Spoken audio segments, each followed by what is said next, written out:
Today, Madam Chair, I'm going to be Melanie. Thank you, Mayor Kitcher. Welcome to the Community Culture and Regulatory meeting. Welcome to staff and councillors and to anyone watching at home. We'll get into it straight away. Any apologies? I don't think we've got any. Right, we'll move on to declarations of interest. Move on to the confirmation of previous meetings minutes. So moved, Madam Chair. Move Councillor Hopkins. Do I have a seconder? Thank you, Councillor McRoby. Any comments on that, councillors? I'll put that all in favour. Please say aye. Aye. And against. That's carried. And then we'll move through into page 13, the memorandum reports. And I'll pass straight over to Mr. Cook. Good afternoon, everybody. Given the business that's been before council today, probably the District Licensing Committee activity report is not the most exciting report. So I believe it's probably appropriate to take it as read and receive any questions you may have. So councillors, any questions? Councillor Hopkins. Sorry, Madam Chair, it's not a question, just a clarification for councillors' benefits. There's a reference at the bottom to the committee having met twice during this reporting period. And I think, Roger, in fact, what we should be saying is we've had 2 hearings, because I have a feeling there have been quarterly meetings of the DLC. But it's probably worth councillors knowing that there have been 2 matters that have gone to appeal, where there's been formal hearings and decisions issued. I mean, there's no, the matters are discoverable, so I don't intend to relitigate those, but the committee has met more than twice. It's really just a point of clarification. 2 hearings and quarterly meetings. Thank you, Councillor Hopkins. When you raised that, and when I was writing the report, I did actually feel that was the case. But when I checked the dates, we have actually had 2 committee meetings, and the hearings fell just outside the reporting period. So one occurred just before the reporting period, and one occurred just after the reporting period. So that's why it's written as it is. Well, I retreat in disarray, covered in embarrassment and mortification. It'll never happen again. Until next time. Thank you, Councillor Hopkins. Any other questions on this report? Do I have someone that's willing to move it? Thank you, Councillor McRoby. Seconded. Do I have a seconder for the report, please? I'll second it. Thank you, Councillor Hopkins. Right, if there's no other discussion, all in favour, please say aye. Aye. And against, that's carried. And then we will move now on to the Heritage Environment and Regulatory report. And I'll pass back to Roger. Thank you very much, everybody. This one contains a little bit more substance, and has got some very interesting data in, which we'll ask the team to talk their way through. We welcome Josh Dooley as acting team leader for the building team to the chamber for the first time, I believe, to report on the building stats. Also, you'll notice in the report for the first time I've included an update on civil defence. I feel that that's now worthy of including the activity report, so it's something I'd like to include going forward as it falls under my portfolio. And also draw your attention to the advisory note on page 5, which explains where the sum of money received through the fine of WH McGautry Farms Limited for the clearance of Indigenous vegetation, where the 72,000 has been placed. It's gone into the Waitaki Biodiversity Fund to be subsequently distributed through grant applications and through the Waitaki Biodiversity Fund. So that was page 19 on the agenda. Oh, sorry, 19. Right, I'll just take this page by page. Any questions, councillors, on page 15? Go to 16, 17, Councillor Hopkins. Yes, Madam Chair, just very briefly, can anyone give a little bit of clarification or amplification? That top item, the certificate of compliance for NZCF went overdue, partly due to the level of legal complexity. Is it possible to have a bit more information about that? Mr. Brown? Can you put the microphone on, please? Through the chair, yes, the certificate of compliance was the first that we've really waded through in terms of a carbon farm, and as such, we had some legal input into the definition of how carbon farming sat within the district plan itself, and we had two separate legal inputs on that, which explains why that was the, I think, one consent that was, or certificate that went over timeframes. Thank you. Thank you. Right, any other questions on page 17, councillors? Move to page 18. Councillor Hopkins. Thank you, Madam Chair. Very briefly, again, can you just give us a little more information about the ECAN wilding pine eradication track work? And also just a note on the same page, officers have met with representatives of the Oamaru Islamic Centre to discuss what the requirements are to enable the centre to be used as a civil defence centre. Now, are we talking about the building, the property on the corner of Humber? So, yeah, those two questions, please. So through the chair, I can answer the matter in regards to resource consent monitoring. The ECAN put in a resource consent for wilding pine eradication, but for the track work to allow them to do that, which was earthworks.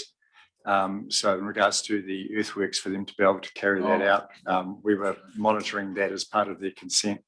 And I think Roger can probably answer the second part.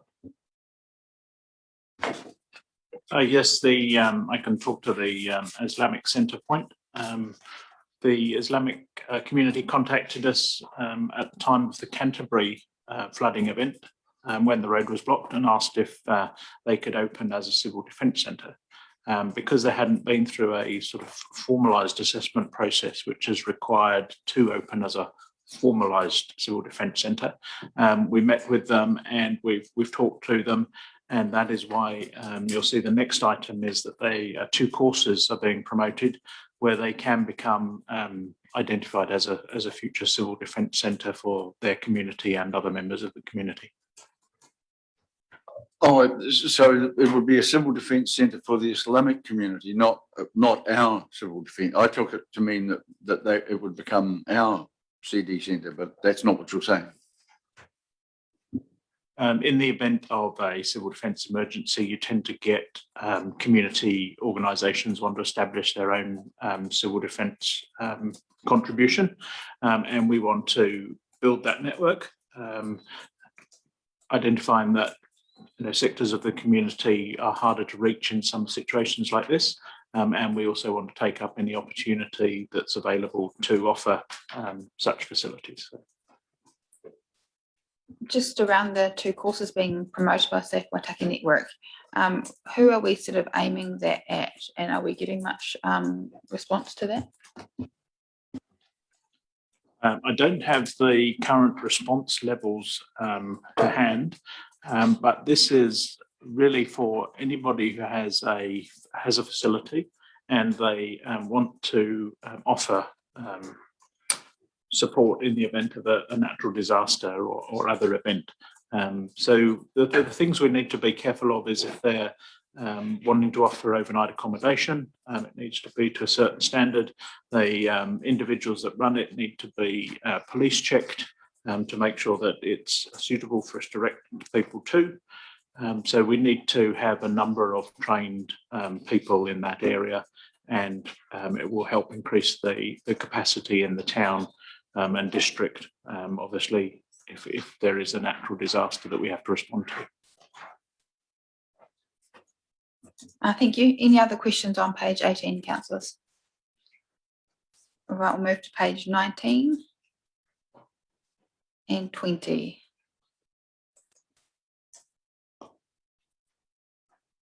Just a comment on some of the work Safe Waitaki's been doing, the mental health and the family harm conference that was held recently. The numbers of participants through that was amazing. I only got to hear the first speaker, but certainly all the feedback I've heard has been hugely popular. What a massive event for our team to take on, and just want to congratulate them on a very well run event.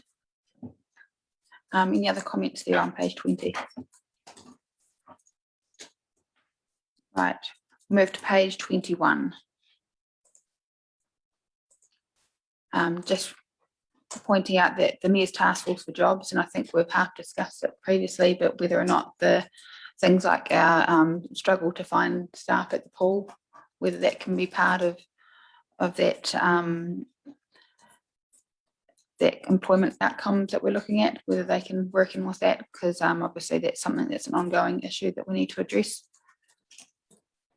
Right, anything else on page 21? Go to page 22. Oh, sorry, Councillor Hallelady. I just wanted to echo what you mentioned about the Family Harm Conference, and a big thank you to Helen and Shirley and the team. There are a lot of organisations with representatives from out of the district that really appreciated the opportunity. So yeah, I think it's a great example of what could be done in the future more consistently too. Anything else on page 22? Councillor Hopkins. Yes, Madam Chair, just under wellbeing data, supportive data is continually being sought, analysed and provided to include in the council's funding applications, e.g. family harm investigations, youth at risk, social emergency housing.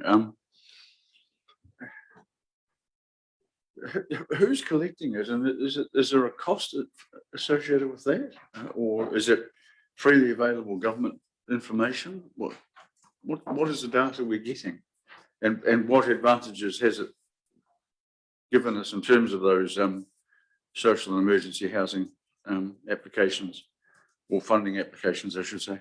I'll pass that over to Councillor Hallelady, maybe a good point to start. Thank you. Mrs. Alger isn't here at the moment, but I'm aware that there is a staff member that we have that's collecting data from different organisations as well as central government. So they're in the process of collecting all of that, and that would work towards even funding applications and taking a more strategic approach in terms of the community outcomes that we're trying to achieve for the community. Right, anything else on page 22? We'll move to page 23 and page 24.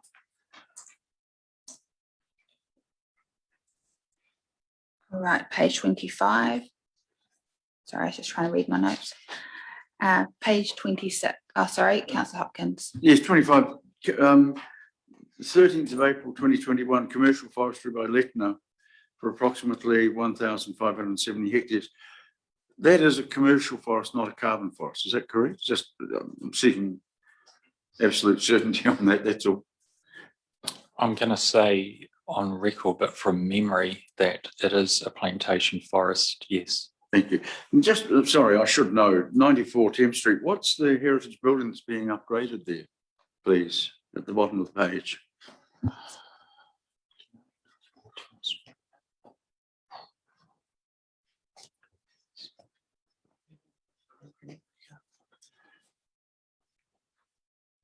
No.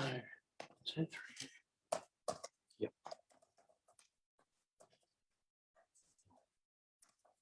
I'm sure we can come back to you on that, Councillor Hopkins. I don't think it's too strategic for the meeting today. That is, I believe, the Opera House. We can raise No, it in we'll the have Opera House to part of the clarify discussion. Right. Trouble of a Google search engine. Yeah, I don't think it's necessary. Okay, page 26, any questions? Page 27. Madam Chair. Yes, Councillor Thompson. Not a specific question relating to what's in the document, but I could do with some guidance. I'm getting feedback from my patch in the smaller rural villages that people are circumventing the regulations by putting up a shed, the small sheds that we tolerate, and then 12 months later going back and saying, this is an existing building, can we get consent to put toilets and kitchens in them? Are we seeing this in regulation, or?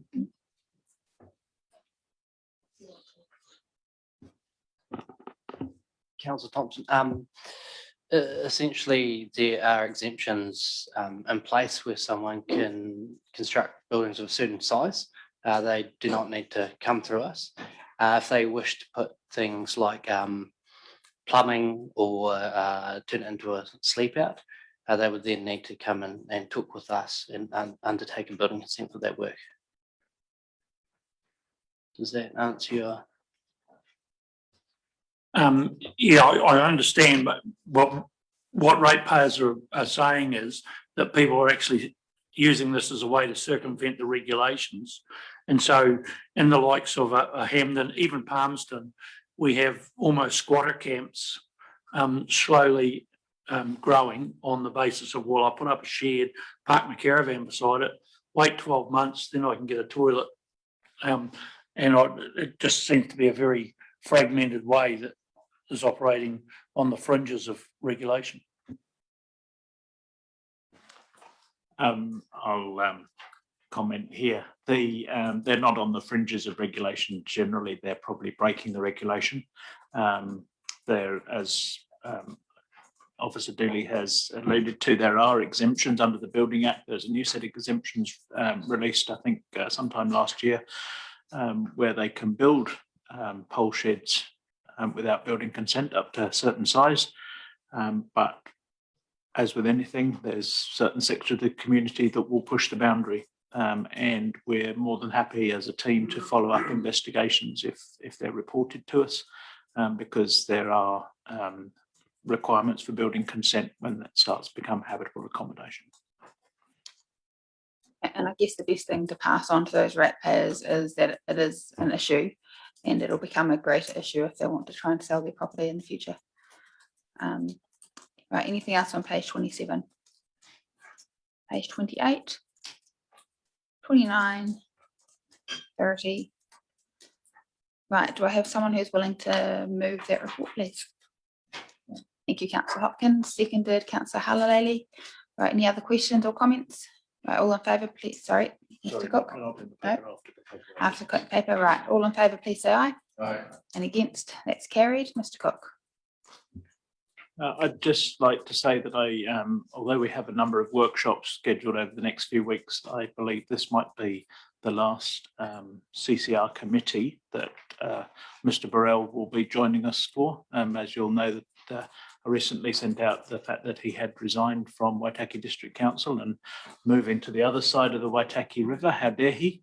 But I'd just like to thank him for the contribution that he's made to Waitaki District Council, and sat through these meetings, prepared the papers, answered the challenging questions, and the work that he's done so far on the district plan and the spatial plan, which we'll be progressing with you over the coming few months. I'd just like to echo that thank you, and just wonder whether you want to make any comments, Mr. Burrell. I never like making comments on the spot, but look, thanks very much for your sort of interest in the planning world, and I know many of you have become more and more interested over recent months, and may that continue over the next few years as you work through the district plan, which we do so desperately need to move forward on. So look, just a big thanks for me, and I know you'll look after the team going forward. So thank you.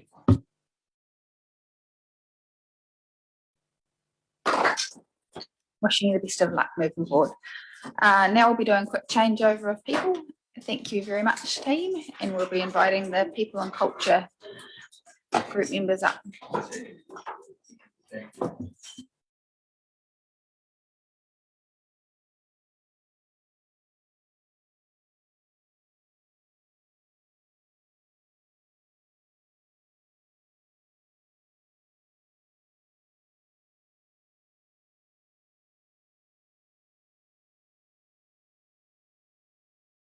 All right, and welcome along to the people and culture team. Good to have you here, and we'll get straight into the report. I'll pass over to Lisa Bailey. Thank you. Firstly, I'll just acknowledge I am one manager short today, so Mrs. Hicks was not able to join us. They're keeping her very busy downstairs, so she's holding the fort on the desk there. Just to introduce the report, you'll see in terms of the Culture and Heritage Strategy workshop, which we had in there planned for the 10th of August. Obviously, I had to move that, so that's looking at being in September now, just with the consultant that we're working with. So that will be confirmed with you. And looking through the report, just a few things to highlight. Obviously, the team at the library is leading the way in staff development on tikanga and te reo, which is pretty exciting, and the rest of the organisation will follow on that journey at some point, as will our elected members, with the work that we're doing with Justin Teeper, just very exciting. Opera House had a very busy time recently with the North Otago Music Festival, the New Zealand Highland Dance Champs, and then a very successful Family Harm Conference, which has had a number of points raised about that today. We're all go at the Waitaki Museum and Archive with the CFDP Stage 2 well underway there, concrete cutting and drilling going as we speak. So hopefully my staff will still be able to hear by the end of the time that lift cavity is prepared. And of course, governance has been incredibly busy over what you might have felt like was a bit of a quieter time in July, not being in the chamber here. That's when all the business as usual and all the project work that our governance advisor struggles to get done during the year really takes shape. So it's been a very busy time in that sense as well. I'll take the rest of the report as read and we'll go with questions. Perfect. Thanks, Lisa. Right, we'll skip through pages here. You think councillors up to page 32? Right, well, up to page 32. Councillor Percival, put your mic on if you want to wander. I was just looking at the total transactions June, July. I guess that 10,600 is over the 2 months. Is that right? Yes. So that would be 170 transactions daily, right? So then you've got an increase in average transactions person per day for 21. Why would that be? It looks to me like they're understaffed.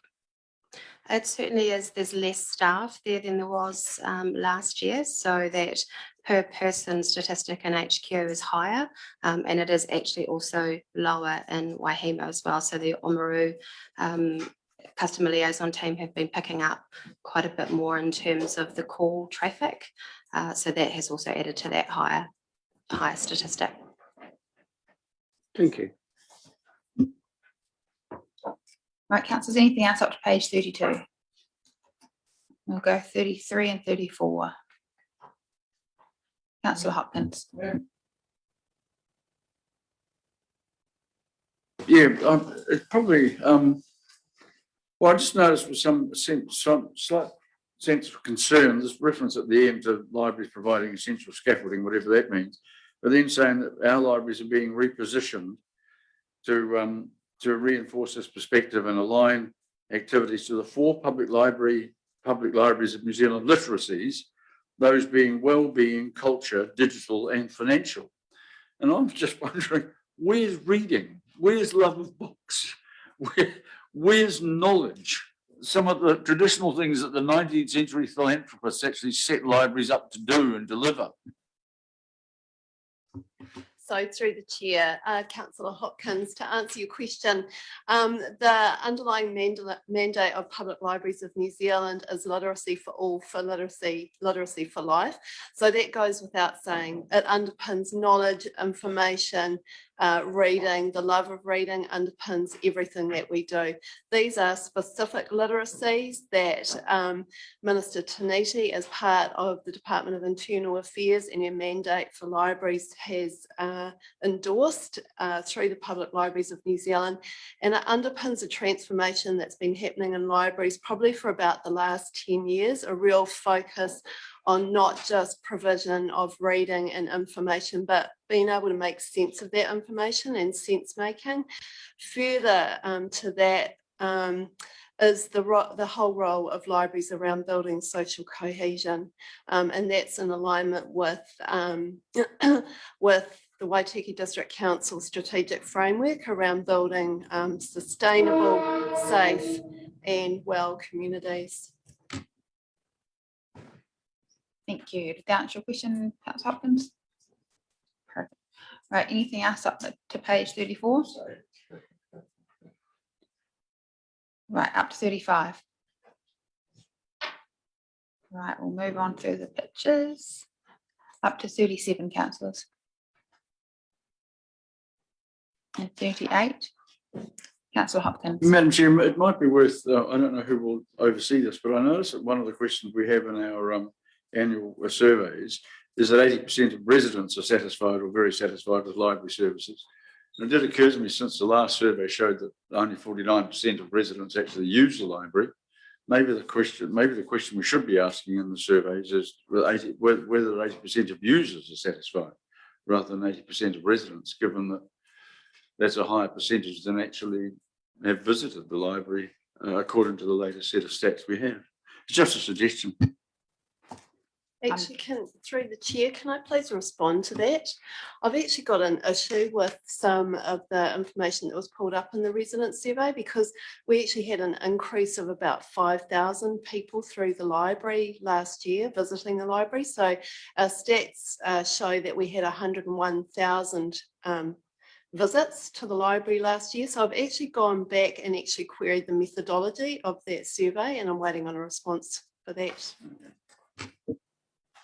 I think we can certainly get the team to take note of that, because I think that's an interesting point, and coupled with your response there, Mrs. Bean, I think it's really good to make sure we have that discussion and fully understand what we're measuring performance on. So fantastic. Anything else on page 38? Page 39. Councillor Percival. Yeah, third line up from the bottom. What does that mean? Latest online orders for the new branch library. Have I missed something there? What's that mean? The latest online orders for the new branch library. What's that? I'd say a sentence isn't complete in there. I'm wondering if anyone knows what that was meant to say. We're on page 39. Actually, that does look like that. That's missing. Apologies. So in reference to new branch library, it wouldn't be the new branch library, it would be the reopening of the Amarama library. Okay. So we can clarify that if there's anything more to add next report or send it around.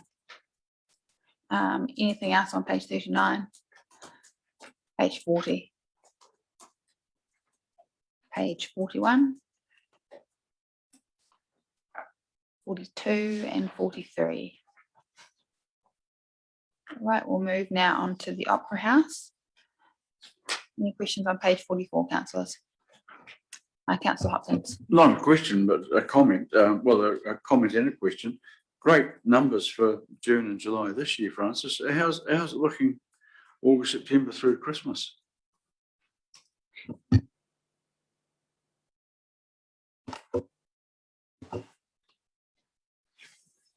Through the chair. Thank you, Councillor Hopkins. Numbers are looking really very good. So we'll, I think we'll continue to see us recovering with the bookings, of course, again, as mentioned, postponements with touring companies from Australia are affecting us, but they continue to reschedule and optimism. That's got to be positive in itself.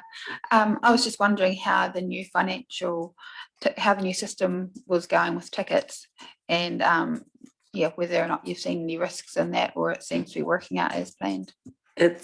We are now at a point where it's fully functional, so everyone's very happy. And we are able to respond immediately to customers and to changes in bookings and provide refunds. So. Fantastic. Right, councillors, anything else up to page 45? And we'll move now on to page 46 with the gallery and museum. Any questions there, councillors? I just wondered on page 46 around the museum numbers that we're having through, what level of advertising we're currently doing and whether or not we need to sort of just lift the presence now it's been reopened. I just wonder whether we're a wee bit, I don't know, quiet. Through the chair, yes, we have been a bit quiet, and it's deliberately so. I was really waiting to see how the stage 2 building work was going to affect things, because I thought if I spent a whole lot of our marketing budget declaring we were open only to then find the building work was more disruptive than we anticipated, and we were then going to have to spend that money communicating that we were closed, that it would make council look a bit silly. So we'll just wait and we'll see how that building work progresses over the next month or so, and then I can make some decisions about the marketing spend. Perfect, that makes perfect sense. Do you want to add anything there? Yeah, just wanted to comment too with that stage 2 building work. The team are making a bit of an assessment sort of week in, week out in terms of how disruptive that will be. So we've had a couple of times where we've closed the museum and archive just because when they've been doing the concrete cutting and jackhammering, it's been pretty impossible to have people, particularly in that front part of the museum, given that work is taking place, you know, in the lift well. So the team are monitoring that, and they're promoting pretty heavily through social media in terms of when there is going to be a closure. So that's been monitored really closely. I see that monitoring happening too with the library and social media posts on that. So I guess just keeping people up to date on what's happening. Anything else up to page 47? I'll move to receive the report. Thank you, Mayor Kirchard. We have a seconder, Councillor McRoby. Any other comments? All in favour, please say aye. Aye. And against? That's carried. And that means we can close the meeting. Thank you all for your support. We'll be moving around ready for the assets group meeting now.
Okay, welcome along to the Assets Committee meeting. It's been a long day, so I'm sure everyone's still pretty fresh. No apologies, I don't think. Just one for me. One. Bye. He's not on the committee, but see you, Ross. Now I've lost my place. Declarations of interest. And there's, because there are none, we'll move on to page 6. Confirmation of the previous minutes. Any errors or omissions? If not, would someone care to move? Councillor Tavendale, seconded Councillor Wallstein. Any discussion at all? If not, all in favour, please say aye. Aye. Contrary, no, and it's carried. Thank you. So moving now on to page 10, memorandum reports, assets group activity report. Paul, have you got anything to comment on to start with? No, I think you've heard enough from me today, so I'll pass straight to Mr. Rendell to summarise things before we move into a bit more detail. Thanks, Josh. Thanks, Marty. I'll take the executive summary there as read, but there's just a few projects that I wanted to highlight. Primarily the rock protection out of the breakwater is now being completed, which is quite a significant project. It's the most well protected the breakwater has been in many decades, which is fantastic. Yeah, that's all. Good, so thanks. So we'll move through the report now. Moving on page by page. I'm up to page 13 with the pictures. There's a question from Councillor Alston.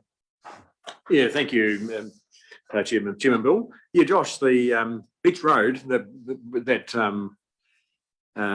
cliff protection work there, coastal erosion repair work, is how much is being done? Like, I think we have $50,000 a year put aside as a fund. Is this just part of our normal maintenance, normal expenditure, or is there more money being made available to try and stop the coastal erosion along that strip? It is a combination of the annual fund for erosion control, as well as a little bit additional to handle some of the erosion around the toe of the beach road infill. Thank you, Josh. Can I just ask a question on that? The place where you're doing the erosion protection, is that why is that point being chosen? Is that where there's where the tide comes in, where there's a pinch point in the cliff that needs protection, or is it just why there and why not somewhere else? It's just the location that currently has the highest amount of erosion that's impacting on the roadway. Thank you. Councillor Hopkins, do you? Right. Those are my questions. So moving on to page 14, Three Waters. Just raise your hand if you have. Page 15, Councillor Hopkins. These recruitments, these are part of that package you put to us some time ago that we signed off as part of the long-term plan. Is that correct, or are these new positions additional to those ones? Through the chair, that's correct. That's part of the plan. Page 16. 17. 18, we're into roading. Any questions for Mike? Mike shaking his head. Yes, Councillor Tamandale. A couple on page 19, just talking about the underpass bridge thing, the lights. It sounds like that's slightly on hold. Is it? Have I read that right? Can you just give us a bit of an update on where that's at and what our aid getting that done is? Through the chair, yes, we were just waiting for some parts that didn't arrive from Germany to arrive. I believe that they are in the country now heading away, so I'm expecting installation to happen over the next, previously I said next week, but it is going to be next week. We're trying to actually keep ahead of that so we can make sure that our communications team and the paper know about it so we can keep that current. Sorry for the delay. So just on that point, if a overhyped vehicle goes through, will it cause some alarms to go off or flashing lights, or what is the proposal? Through the chair, yes, there's a set of laser beams that are set at, they'll be set at 3 metres in height, so any vehicle or load that exceeds the 3 metres will trigger the lights, the warning lights to go off that will be mounted on a frame just before the bridge. So that's the driver will be advised of the fact he's extra at risk. By having that, there's no hanging protrusion, because if there was something hanging down at that stage, what we found from internationally is that with trucks, particularly, people, if they're going to miss that hanging protrusion, they do hit it, but it hits behind the cab and they carry on, they don't notice it. So you actually have, it doesn't stop the impact actually happening further down the track. We've also got overhyped vehicles that do come past there, past where the signals, the laser will be, they go into placemakers. So those vehicles are permitted to go in there, so we couldn't stop them from going. We just needed to warn them not to go any further. I just also wanted a question about the network operating framework. Obviously, that's gone out to stakeholders for comment. Have we had a lot of comment back on that, and how are we planning on dealing with the feedback and things from here on in? Through the chair, thank you. Yes, the network operating framework, we got the draft document, we sent it out to the stakeholders that were involved in the workshop that we had previously. That is due to come to the Assets Committee in a workshop in August, I believe, where we'll explain that more to the Assets Committee at that stage. And then would go, plan after that would be to potentially go out to the public to explain what it's around and what it suggests to us. And for the stakeholders, I've had no comments back at the stage. Okay. Councillor Hallstein. Just Mike, on the page 20, you talk about rock protection again, works between where are we, Old Bone, the golf course and Old Bones. Is this the same as what Josh was talking about? Exactly the same protection works. There's not two lots of work going on, is there? Same one. No, I was hoping it was more. Rather than just you're reporting the same one twice. Okay, thanks. Councillor Holden. I think this is supplementary to Colin's question. I know we've got the budget there for the remedial works to that. How does the process work with resource consent? You have to get a new one every time to do that work, or is this under one resource consent to go as we go? Or? Through the chair, yeah, we hold a resource consent for dealing with those works moving forward. So they're consents we continue to keep current. It's the same as what we do for our work on our bridges. All of our maintenance works, we do have consents for all of that when we've got to work in and around waterways. And a question from me on page 19, the new road maintenance project contract, is it progressing according to plan? Through the chair, yes, it is progressing according to plan. We've got a schedule made up of bringing that to the Assets Committee as far as a workshop to show what was happening and talk about what was happening, to identify the procurement process around and to seek guidance around the people we're proposing to be part of the evaluation team for it. At this stage, the evaluation team is an early suggestion as we're looking at a team of evaluators from within and from outside of council, also looking at having a probity auditor as part of the team working with it, where we're suggesting that we'd have two or three observers as part of that, and we're recommending one of those at least be from the council team here. And the observer, we would have somebody from Waka Katawi as part of that, and it's around having everybody informed with the process. Thank you. Councillor Hopkins. Thank you, Mr. Chair. Look, just following on from what Colin asked about on Beach Road. Oh, sorry. Very quickly, the Western Road footpath, Western footpaths. Am I right in remembering that we were originally going to have them at 2 metres wide, and then now 1.5, or was it always going to be 1.5? Through the chair, you're quite correct. They were going to be 2 metres, and off the guidance from the councillors here, we've managed to get a good opportunity at 1.5. So that helps us get a little bit more length. But certainly some of the constraints we had on the site with street trees has actually been very beneficial for that. So that was well spotted. Thank you. And I'm not trying to blow. I just say that was really good spotting. No, thank you. Look, just picking up on Josh, you said that work on the Beach Road is just the one place, but the photographs seem to suggest another area where the cliffs are vertical and clay's weakening and so on. The photograph on the left, is that a separate erosion site to the photograph on the right where the digger's at work? And if so, is that what you mean by more work is required? And if so, how much and what's the cost? Through the chair, there are several sites along there where we're working at the moment, because there are some that are partnering with our recreation team for their needs around the landfill.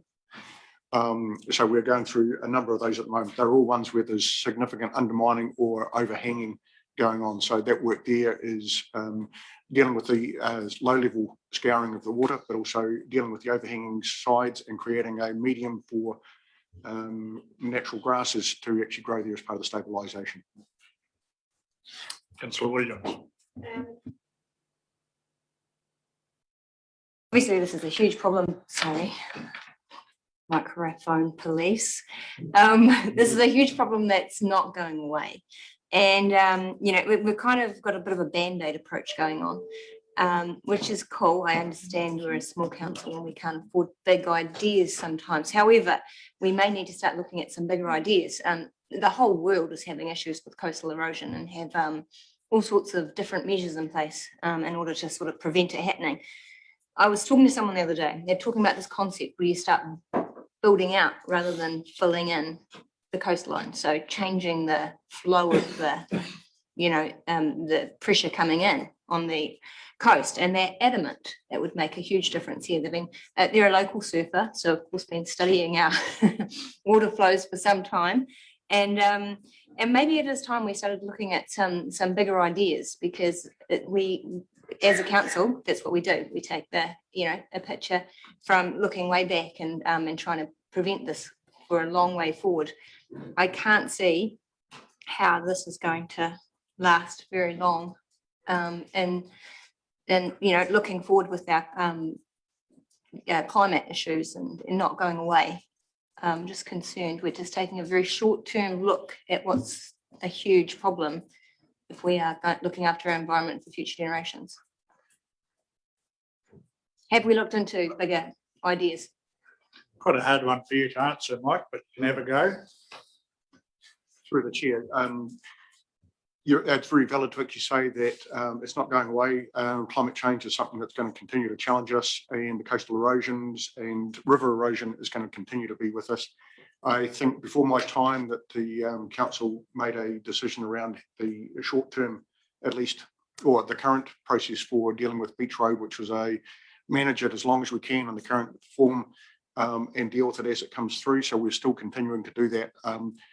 And certainly the geomorphology of the site and the way the waves come is something that is a study that there is a number of experts around the world, both fully capable and qualified to do that. We could look at that, but it's going to take a resource. I just need to, if the council had a willingness or an appetite to do that, it's something we could be looking at in more detail. But it will be very expensive, and it's unlikely to have a significantly different outcome. Mother Nature just changes where she wishes to go. Thanks, Mike. Mayor Kircher. Thank you very much, Mr. Chair. Just want to go back to the Western Footpath discussion. The 2 metres was originally there because it was seen to be a standard for the width of footpaths. At the community meeting, it was actually a member of the community that said, why do we need them that wide? Why don't we go for 1.5 metres? I'm talking to the contractor. The machine laid a 2 metre wide strip, and it actually ended up that was going to be cheaper.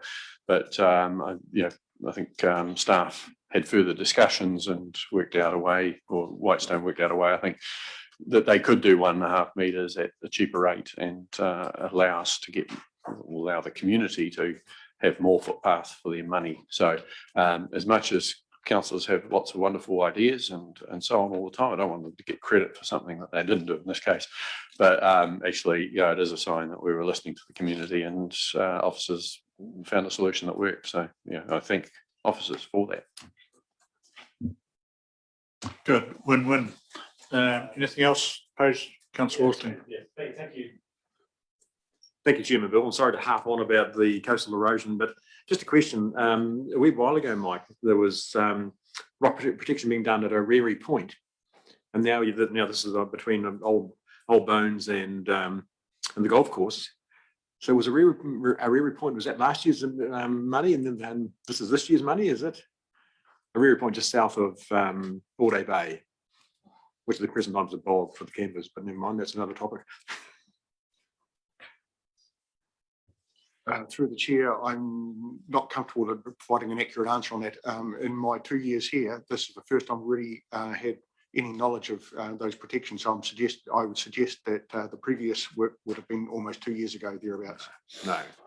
There was a 30 km speed restriction for quite some time just south of Borday Bay. Yeah. And work being done there to protect the cliffs. It was one lane for a while. One lane for quite some time, yeah. Just very, very recent, but it might have been the end of June, maybe. It wasn't 2 years ago. I don't know, but I'm just thinking, just my question then, is this work being spent here, done here, is that the whole year's 50,000 allocation spent? Through the chair, yes, that is the full year's allocation plus a little bit. So we're managing that within the budgets available for this year. Councillor Tavendale. Just want to clarify, the rock protection at O'Reary Point was a number of years ago, and I think you're probably talking about the road works that went on after that area was stabilised somewhat more. So the actual rock protection work done was probably, I'd say, at least 3 years ago, and we haven't probably done a lot of rock protection work Outside of that, I think there might have been a little bit down closer to Kakanoi there. But yeah, no, that was some time ago. Yeah, there was damage to the road and that needed to be rectified, but that was after the rock protection work. Okay, is there any further on page 20? If not, we'll move on to page 21. Stormwater, road safety. Councillor Percival. I don't know who's going to answer this. The dreaded Kakanoi stormwater. I can pick holes in the report to a degree where, for example, this team is working towards an interim response. Well, that's now taken 3 years. I can look at communication with the community will remain, which has been excellent communication, but a lot of promises, but delivering none. It's just something that's just got completely out of hand now. And I'm wondering whether it shouldn't be a collaboration between roading and Three Waters. I mean, it is stormwater and it is wrecking the road. The road is hardly the collective point for all the water that goes into the stormwater. In fact, it'll be a minimal collecting point for the water. But I mean, like last rain we had a couple of weeks ago, I was reported of 4 vehicles being pulled out of the swales because they are deep enough to bury a horse in. And one of those vehicles was a real mail vehicle. Now, a lot of these things aren't reported because people just can't be bothered. Nothing's ever changed in 3 years since it all came about, these horrible swales being dug out. So it's all very well to say we're going to do this, we're going to do that, but something has to be done. So whether it's a collaborative effort from Three Waters, who seems to have quite a bit of funding at the moment, or whatever it is, something must be done and must be done soon. Okay, so the question's out there. Anyone wish to have a crack?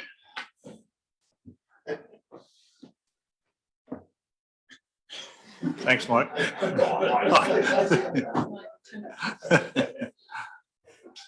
Through the chair, and a very valid point. What we do have is we have a township that has no primary stormwater reticulation there.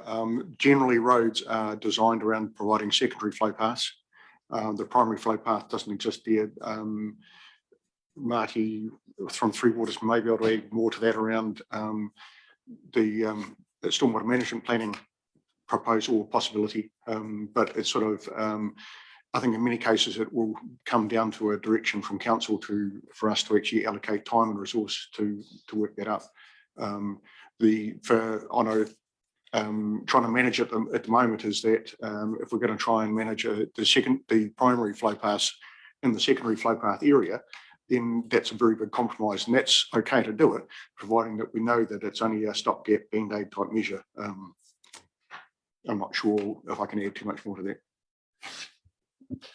No, good. Thanks for your answer. It's not an easy one. Unfortunately, the dig outs have been done. The community still doesn't really want curb and channeling over the whole thing. So there's some discussions which you are having with the community, which I think is really good. And it's a matter of us all working together. So thanks for your answer. Mayor Kircher. If I could just make a wee comment on it, because we have promised to do something about this a number of times, and there have been many discussions had with the community. I think one of the problems when they were being formed was that the cutouts were far too severe, and what used to be easily mowed verges, easily driven over verges and so on, became something that was definitely not that. The fact that vehicles have become stuck in there in recent times, I think, is more of a symptom of how much rain we've had rather than the swales themselves. The water's got to go somewhere, and unless you've got it piped away, it is going to soak into that ground. And I've seen other examples of areas which are on slopes where vehicles driven onto them and absolutely sunk in. It's just that wet in places. And so obviously these swales will collect water more than that, but I think it's more symptomatic of the weather. The reality is that people need to be able to mow these things, and they need to be able to drive over and, you know, in dry conditions over them and be able to park there. And that's the thing that got lost. And so it became very difficult for people to manage and to look after and keep those areas tidy. And that was part of the severity of the cuts that were done at the time. So, you know, I would like to see us do something about that. But, you know, it's not that you don't have some form of getting water off roads and keeping it off roads. It's a matter of making it easy for people to still utilise the roadsides in the way that they have. Thank you. No, Yeah, I'm still not convinced that it's purely a weather issue. I think this has been an issue for some time, and just trying to get a vehicle off the road safely. We've not got full carriageways in Kakanui, and so that does mean that anyone coming to visit a house that doesn't have more than their own parking is parking on the road, and quite often it's hard to even drive past the cars parking on the road because there is literally nowhere they can go without getting stuck in as well. So there's some major issues that have been caused by this. Also certainly around, you know, children walking on the road, not actually safely being able to get off the road. So we've created a huge number of issues here, and we've exhausted this conversation with the community over and over again. We put those swales in without talking to the community. I must admit, as a councillor at the time, I didn't know they were going in until they cut in front of my house and lost all my bulbs. But you know, and the next thing we're hearing it from the community, and that message from the community came short and sharp and very early on in the piece, and it wasn't picked up on at all. It was fed through to our team, but it was the best way. It was the you know, tried and true, and this will work, and all those sort of reasons. We're a long way down the track now, and we do recognise there's a problem, and I think we have said that to the community. We recognise they're not working well, but we need to do the next step, which is go, right, what do we do about it? This is not a new problem. It's gone on most of the time I've been on council, and the frustration is growing, and it's not safe. And we're a holiday community, so when you hit summer and you've got a lot of people around and visitors around, the roads are getting unsafe because there is nowhere for cars to go. And you know, we're driving the problem, so we need to drive the fix. Somebody, please. thank you. Okay, we've given it its due attention. I'm sure Michael take note, and that's something we can follow through. Councillor Hopkins. Unrelated question on the same page, the road safety, and thank you for the discussion.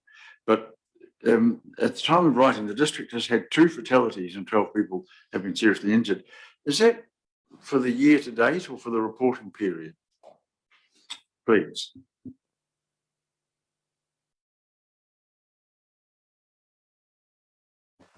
Through the chair, that'll be in the year to date. Yeah. Thank you. Councillor Williams, your question?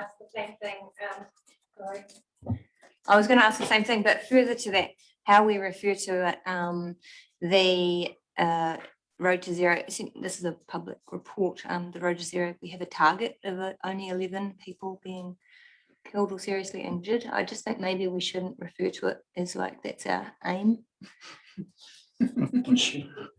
Through the chair, if I could just qualify my previous comment, the year to date is the almost the financial year, because it's everything from Waka Katoa is actually balanced around the financial, sorry, the July to June period. So that's, wouldn't like to say it's coming from January.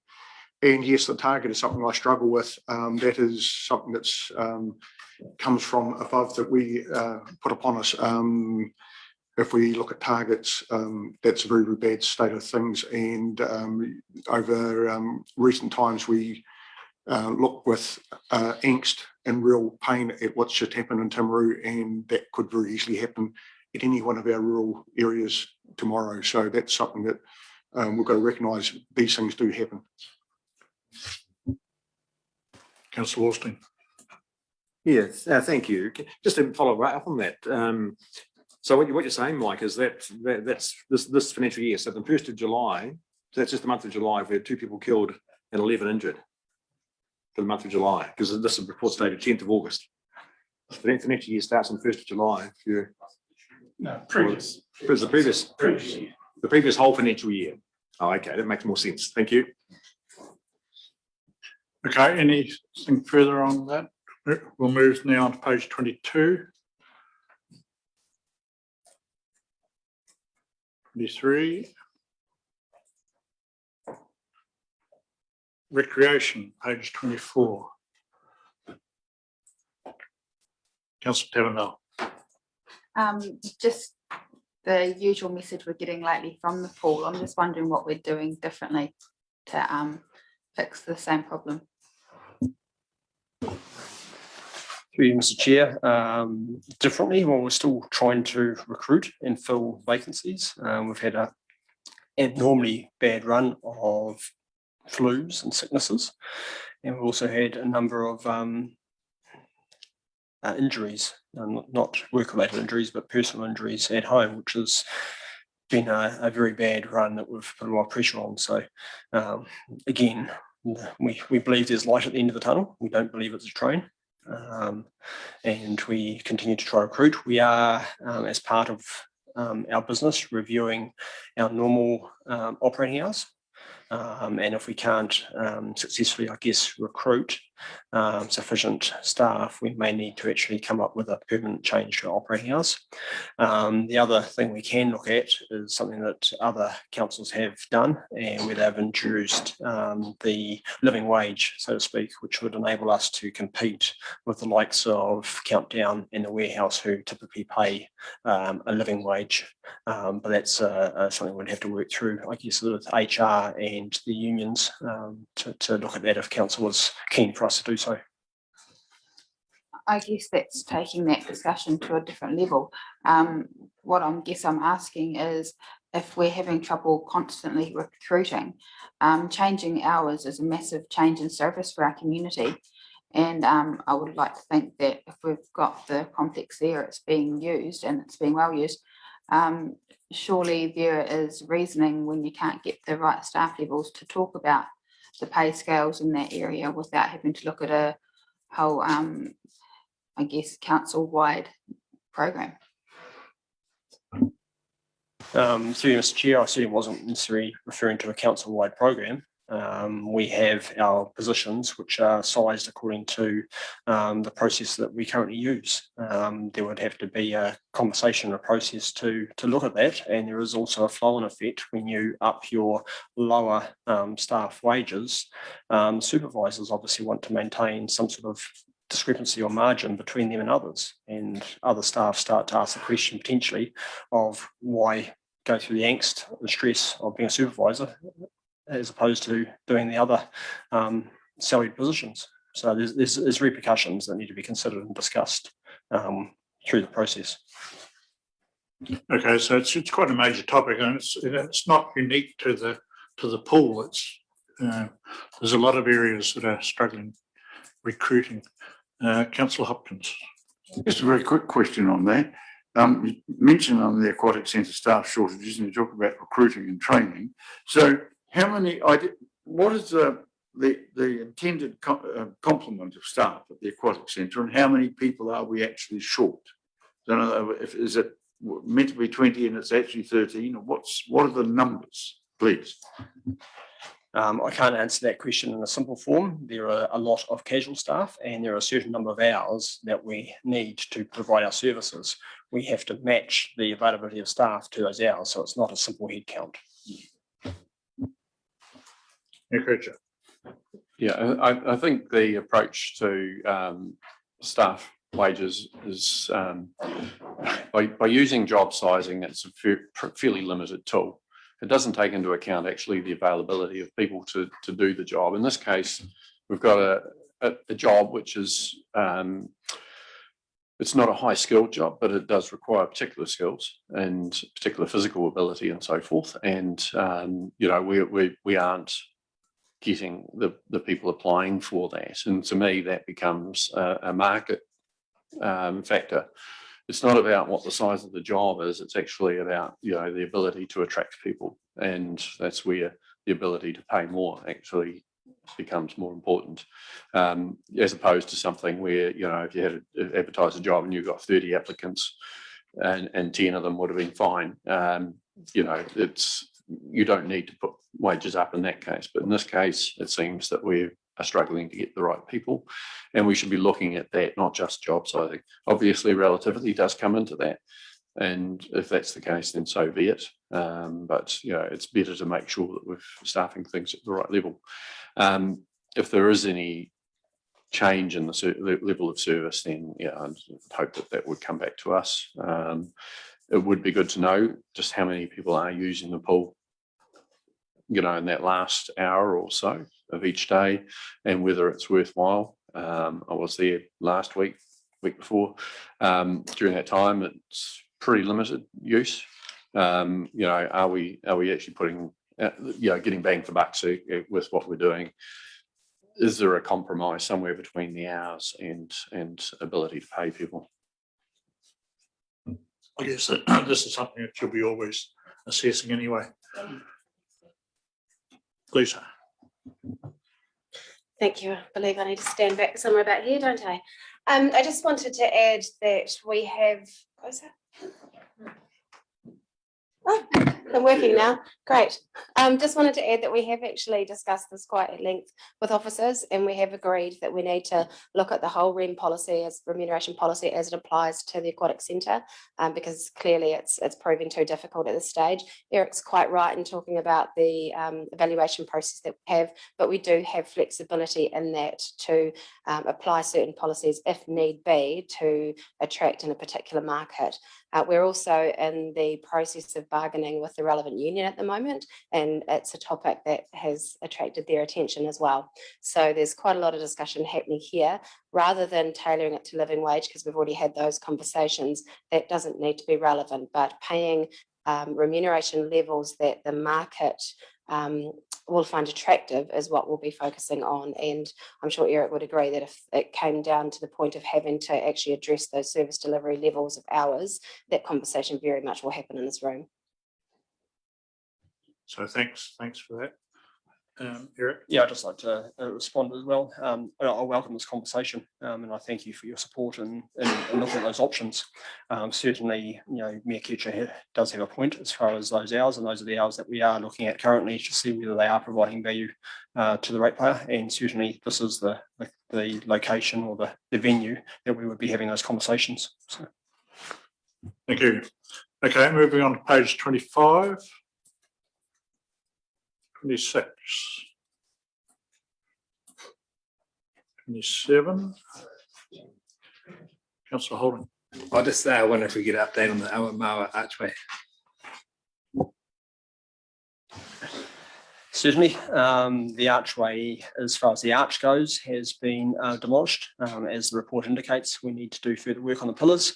However, in the current climate, there is a shortage, I guess, of suitably qualified people to do that work, and we are at their mercy to some extent as to when they can give us their time. I'm not sure even money will talk in this case. Thanks, Councillor Alston. Yeah, just a quick comment, bottom of page 26. Congratulations to the team on that new track there by Observatory Village, Eric. It looks great. So the people who have been pushing for the Omri Walkway to be reinstated will be absolutely rapt with what's being done. So well done. Thank you. So moving on to Councillor Hopkins. Yes, page 27. Just very quickly, the trees are going down on Weaver Street.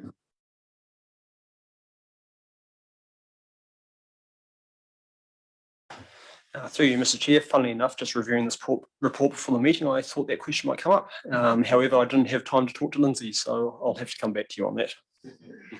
One other very quick question.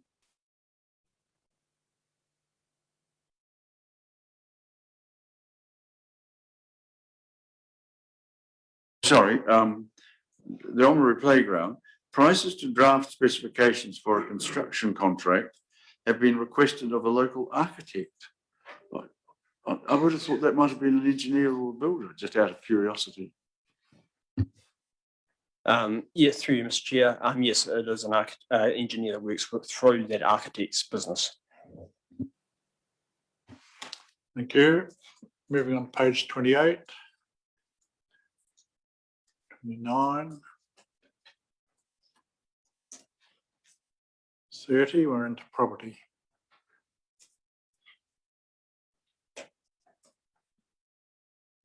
$31. 32. Renee, you're getting away. Councillor Percival. Renee, these little lizards, they're not indigenous to our wall. They're uninvited guests. Why are we having to have, and I'd like to know how you make a management plan for a lizard, but and preparing a Wildlife Act Authority, when they were not asked to be there. It's not indigenous, they're not indigenous to that wall. What a lot of bollocks. Or am I wrong here? Never. It is a requirement of the resource consent. We have no choice. Not an adequate answer. I think it is. And I think that will do. Speaker. Anything further on page 32? Councillor Hopkins. Sorry, resource consent. It's our resource consent, yes? No? What? Huh? The resource consent is through the regional council. Right. Okay, moving on. Anything further on page 32? Move on to page 33, which is the last page. Someone care to move that the report? Thank you, Councillor Wolstein, the seconder. Councillor Holding, all in favour, please say aye. Contrary, no, and that's carried. And thank you for what's turned out to be a reasonably lively meeting for the end of the day. And with that, I declare the meeting closed.